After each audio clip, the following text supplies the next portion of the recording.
Hello students, तो कैसे हैं आप लोग। उम्मीद करता हूँ अच्छे होंगे। तो आज की वीडियो में हम लोग समझेंगे introduction to GPRS and EDGE. देखिए, इसके पहले हम जीएसएम पर वीडियो बना चुके हैं। तो जीएसएम वॉइस कॉलिंग के लिए आया, फिर उसके बाद इसमें धीरे धीरे सुधार होते रहे, जैसे कि जीपीआरएस, एज, यूएमटीएस, कई सारी चीज़ें हैं। तो हम लोग एक एक करके डिस्कस करेंगे। तो आज की वीडियो में हम लोग डिस्कस करने वाले हैं जीपीआरएस और एज के बारे में। तो अगर आप चैनल पर नए हैं तो चैनल को जरूर सब्सक्राइब करें। तो चलिए हम लोग समझ लेते हैं क्या होता है हमारा जीपीआरएस और एज।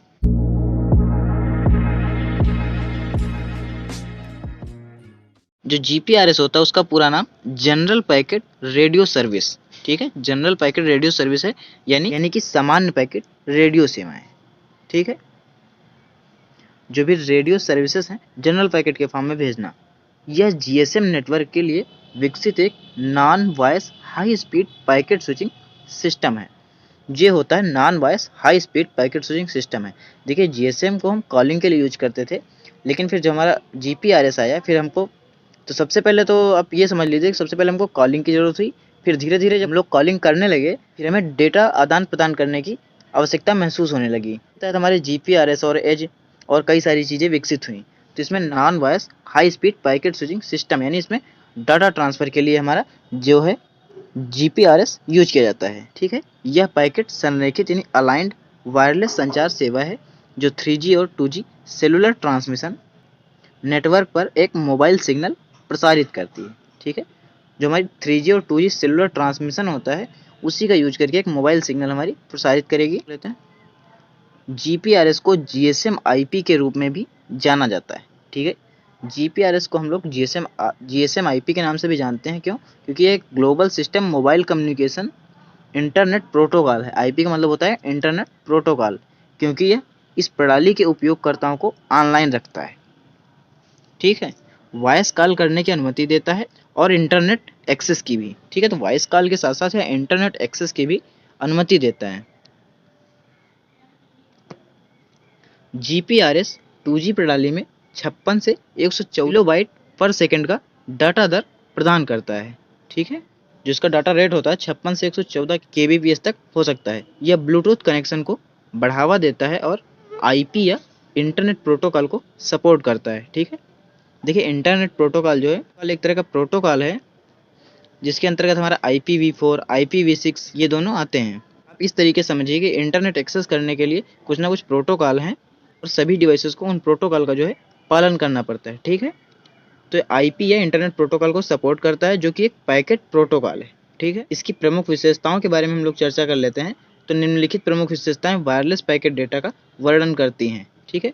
हमारी जो कुछ ये विशेषताएं हैं, ये पैकेट डेटा का वर्णन करती हैं। तो सबसे पहले हमेशा ऑनलाइन सुविधा, ठीक है। डायल अप प्रक्रिया को हटा देती हैं, जिससे कि आवेदन केवल एक क्लिक दूर हो जाते हैं।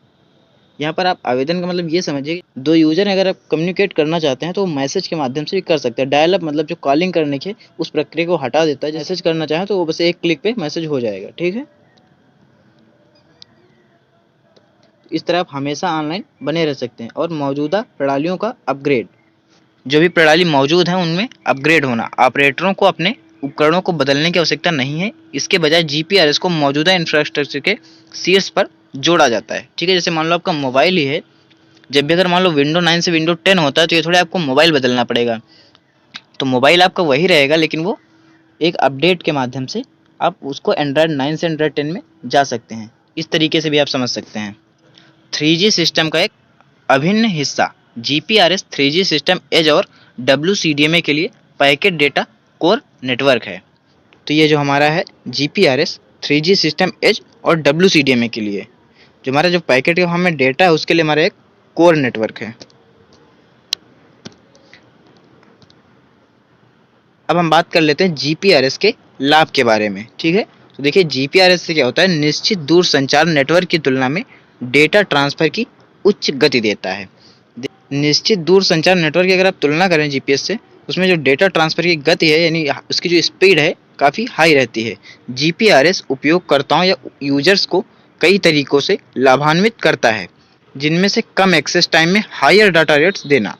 तो एक तरह से यूजर का लाभ ही हुआ कि कम टाइम में हायर डाटा रेट अगर उसको मिल जाता है। यह तत्काल तेज संचार और सूचना को जल्दी ट्रांसफर करने में मदद करता है, ठीक है। GPRS packet transmission circuit switched services यानी सर्किट स्विच सर्विसेज की तुलना में अधिक उपयोगकर्ता अनुकूल बिलिंग प्रदान करता है, साथ ही यह अत्यधिक लागत कुशल है। जीपीआरएस एप्लीकेशन अद्वितीय और उच्च मानक के हैं, वो हमारे यूनिक हैं, उसके जैसा मतलब कोई दूसरा नहीं है, और हमारे इनके उच्च मानक होते हैं। या मोबाइल फ़ोन पर वेब ऐप प्रदान करता है और वेब सर्फिंग, आईएम, संदेश, ई कॉमर्स और इतने पर सरल भी बनाता है। ठीक है, अब हम बात करेंगे एज के बारे में। तो चलिए एज को समझ लेते हैं। तो देखिए पहले इसके पूरे नाम की वजह से एज है क्या हमारा, इसका मतलब है इनहेंस डाटा रेट्स पर फॉर जीएसएम इवैल्यूएशन है। यह टेक्नोलॉजी 2G से थोड़ी एडवांस है और इसमें 2G के मुकाबले ज़्यादा तेज़ी से डाटा ट्रांसफ़र होता है। ठीक है, जो एज में है वो 2G के मुकाबले ज़्यादा तेज़ी से डाटा ट्रांसफ़र हो सकता है। EDGA यानी वही एज नेटवर्क में डाटा लगभग 144 kbps की स्पीड से ट्रांसफ़र होता है। ठीक है, जो इसकी स्पीड है कितनी होती है, 144 kbps। यह एक high speed wireless data service है जो कि सभी GSM चैनल्स में 384 kbps तक स्पीड प्रदान करती है। ठीक है, इस स्पीड से मोबाइल फ़ोन या कंप्यूटर यूजर्स मल्टीमीडिया तथा अन्य ब्रॉडबैंड एप्लीकेशंस को चला सकते हैं। ठीक है, जो इतनी हाई स्पीड, इस हाई स्पीड का यूज करके जो भी मोबाइल फ़ोन या कंप्यूटर्स यूजर हैं, कोई भी ब्रॉडबैंड एप्लीकेशन हो या कोई मल्टीमीडिया हो गया, आसानी से उसको चला सकते हैं या एक्सेस कर सकते हैं, एवं सेंड तथा रिसीव कर सकते हैं। अब हम लोग एज के फीचर्स के बारे में बात कर लेते हैं। ठीक है, यह अधिक मजबूत कोडिंग के साथ एक पैकेट को रीट्रांसमिट कर सकता है। ठीक है, इसी प्रकार EDGA यानी वही एज में 1024 का विंडो साइज और GSM विंडो का साइज 64 था। ठीक है, और इसमें क्या होता है कि एरर जनरेट होने पर एज बर्स्ट की संख्या को रीट्रांसमिट करने के लिए कम कर देता है। जो बर्स्ट होते हैं, जब भी एक ही डेटा कई बार चला जाता है तो उसको हम लोग बर्स्ट बोलते हैं, तो उसको मतलब कम कर देता है, बार बार ट्रांसमिट ना हो।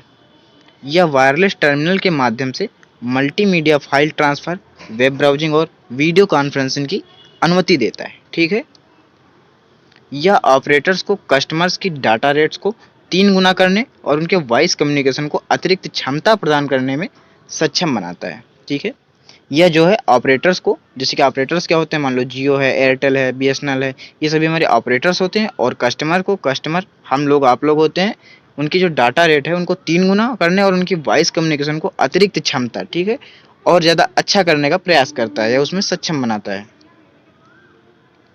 और जो GSM नेटवर्क है उसके द्वारा सपोर्टेड सेम ट्रैफिक का समर्थन करने के लिए से लेस रेडियो रिसोर्सेज की आवश्यकता होती है। ठीक है, तो आज का वीडियो यहीं पर समाप्त करते हैं। अगर वीडियो अच्छा लगा हो तो वीडियो को लाइक कीजिए। अगर आपका कोई डाउट हो या कुछ पूछना चाहते हो आप नीचे कमेंट में आसानी से पूछ सकते हैं। तो हम मिलेंगे किसी नए वीडियो में नए टॉपिक के साथ। तब तक के लिए जय हिंद, जय भारत।